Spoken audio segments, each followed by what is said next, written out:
This news update is brought to you by... So, I'm meeting Rico later.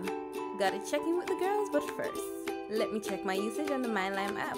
Now, what should I wear? Hashtag sexy. He's here.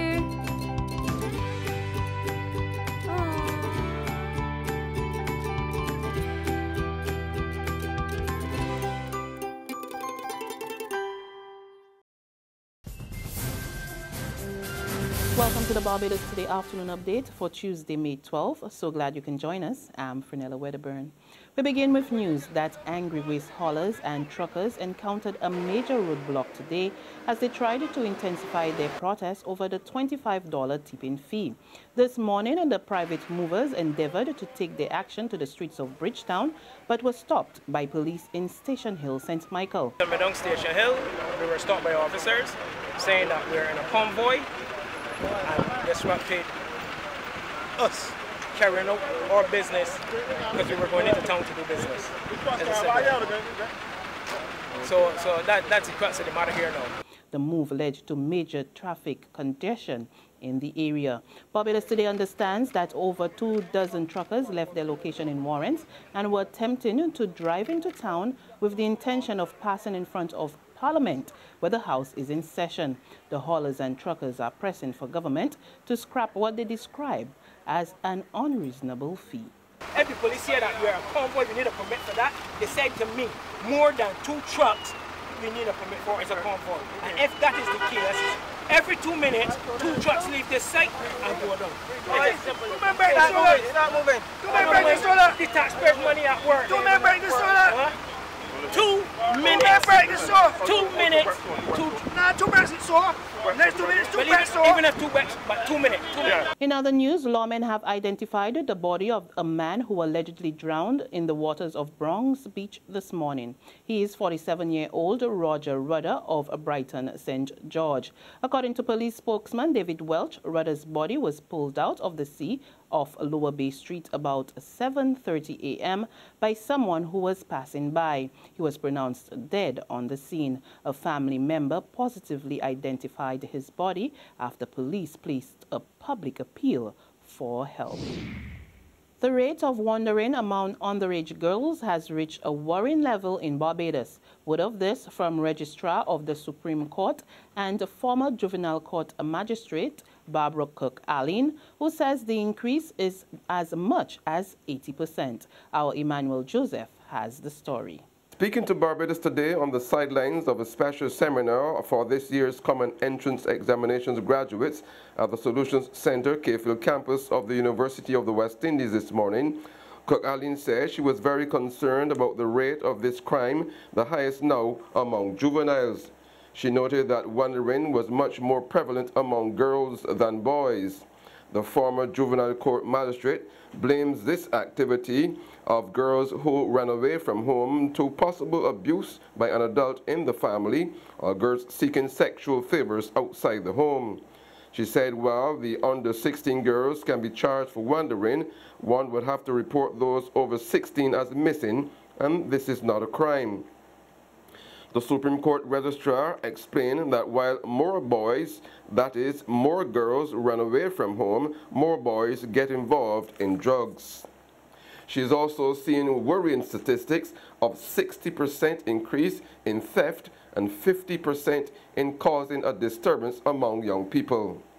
This morning's event, entitled In the Winner's Circle, Making the Right Choice, is organized by the Criminal Justice Research and Planning Unit of the Attorney General's Office and is looking at the same issue of wandering as well as bullying, conflict resolution, and substance abuse. Emmanuel Joseph for Barbados Today. Thanks, Emmanuel. And Jamaican National Dean Dwight is expected to appear in the District B Magistrates Court today on drug charges. Dwight was arrested after arriving at the Grantley Adams International Airport yesterday from Jamaica when custom officials found 10 packages of cannabis weighing 25 pounds in his luggage during a search. He will answer to charges of possession with intent to supply, trafficking and importation of cannabis. Barbados is the only Caribbean island named in this year's World Economic Forum Travel and Tourism Competitiveness Index.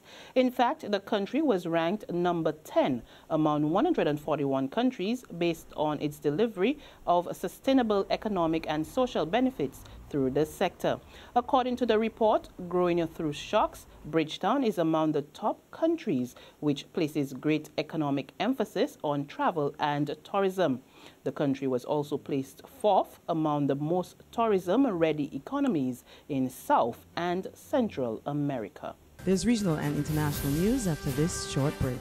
Farley Hill, Crane Beach, fried chicken at Pug's Bar. All parts of Barbadian life that some might know, but others don't. So join me, Katrina Marshall, as I go about town and across country, peeking into tucked away districts and liming with the people who bring them to life.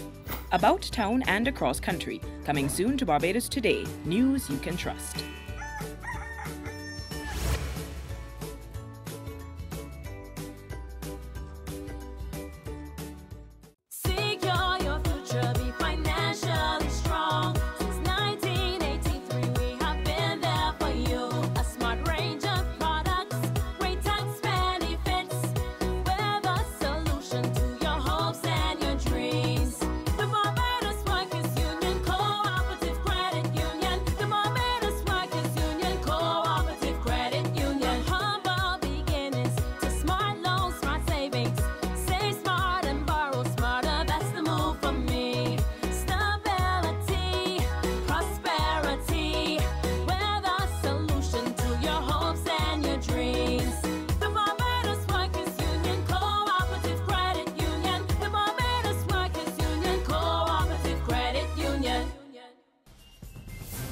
We pick up with regional happenings and we head straight to Guyana, where the leaders of the two main political parties are today appealing for calm following a night of unrest in a community in the south of the country following yesterday's regional and general elections. Both the ruling People's Progressive Party Civic and the opposition coalition, a partnership for national unity, and the Alliance for Change, issued calls to their supporters to refrain from any acts of violence. Last night, a number of cars and a stable belonging to a resident in Sofia was set ablaze after rumors spread that a man had a ballot box at his house. However, those claims were never verified. We go in there to find ballot boxes. You hear me? And myself and Cloyette, we checked everywhere. I lift up the people's bed. I searched with his cooperation, of course. You hear me? And so far, there is nothing in there. The residents, however, were not satisfied. The situation became more heated after the close of the polls, ending with the subsequent setting alight of the vehicles and the stable.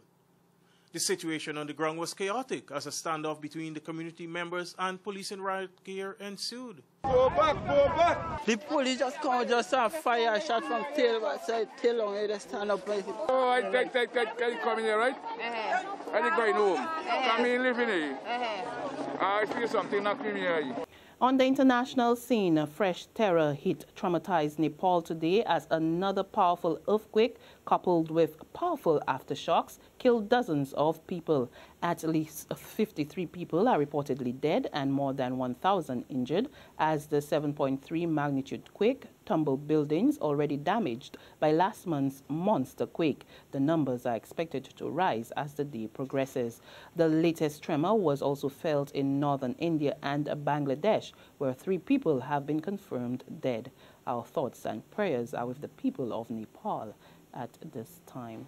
And that's our afternoon updates, but we'll be back again this evening. Until then, remember to log on to www.barbadostoday.bb, subscribe to our e-paper, email updates, and like us on Facebook. You can also catch us on Izumi Media in bus terminals or screenplay that's at a supermarket or a gas station near you. We're also on Channel 101 online TV and a Mix 96.9 FM. I'm Fernella Wedderburn. To have a wonderful day. This news update is brought to you by... So, I'm meeting Rico later. Gotta check in with the girls, but first, let me check my usage on the MyLime app. Now, what should I wear?